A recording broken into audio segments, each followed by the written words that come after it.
What's up, YouTube? Today we're working on a 2011 Polaris 850 Touring Edition.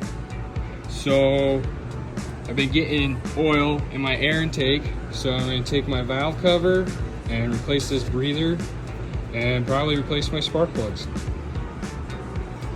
To get to the valve cover, I'm no professional, so I'm just going to go with this, but this has got to come off, which there's two bolts right there, and it comes back, and then there's two bolts right there. And to get to those two bolts, you gotta I took almost all these clips out just to be safe, but you just want to get it loose. There's going to be a sneaky little bolt there, sneaky little bolt there, another sneaky little bolt there, but you get all those loose so you can get up under there and get to those bolts. Otherwise you'd have to remove a lot more. Okay, so I just got this crossbar pulled out. There's those two Allen bolts. Big boy.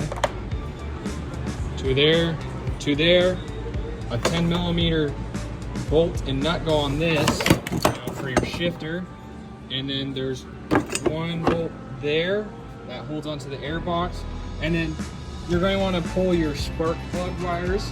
Give yourself plenty of room to pull this thing out. Just make sure to mark at least one of them so you don't want to put them back together. All right, just got the air box pulled out. A couple tips and tricks that I found seem to work pretty well on getting it out, because it is kind of a pain, is I would remove your computer, which is held on by a bracket here. Here's the other bracket that goes here, and I just took this one off, loosened this one up, and then you kind of just want to there's a bolt right here out, and then you should already have that one taken out if you got that rod out, but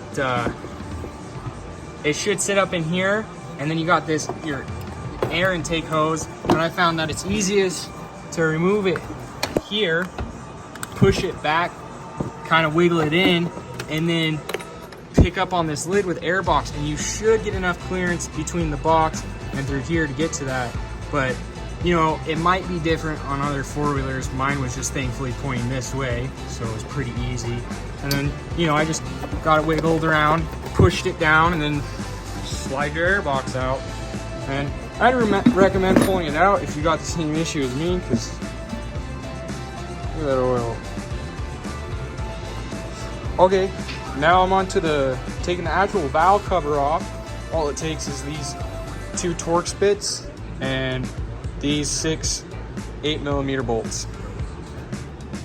Okay, so we got the valve cover out, and here's your issue. So on these 2011 models, they put this, and it just rattles and it breaks, and then all that oil gets down in there, and then it gets into your intake. So here's the updated version.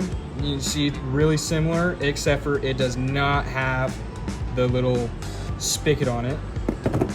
And then you're also going to be replacing this whole breather housing with a new one. It just completely eliminates this. All right, I just got done replacing the breather and the plate. That's what it should look like when you're done.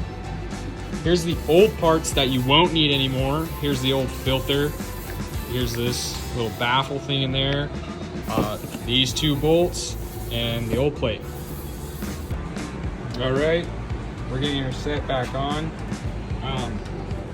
I'd recommend putting RTV around the gasket here where it kind of curves. And then you just gotta tighten all these bolts back down. They got a torque spec, but I'm just going to set mine to tight. All right, we got the air box put back in, everything hooked back up. But now we're going to put this new breather tube in. Goes from here to here. Looks up on the top. All right, we got the vent tube put in.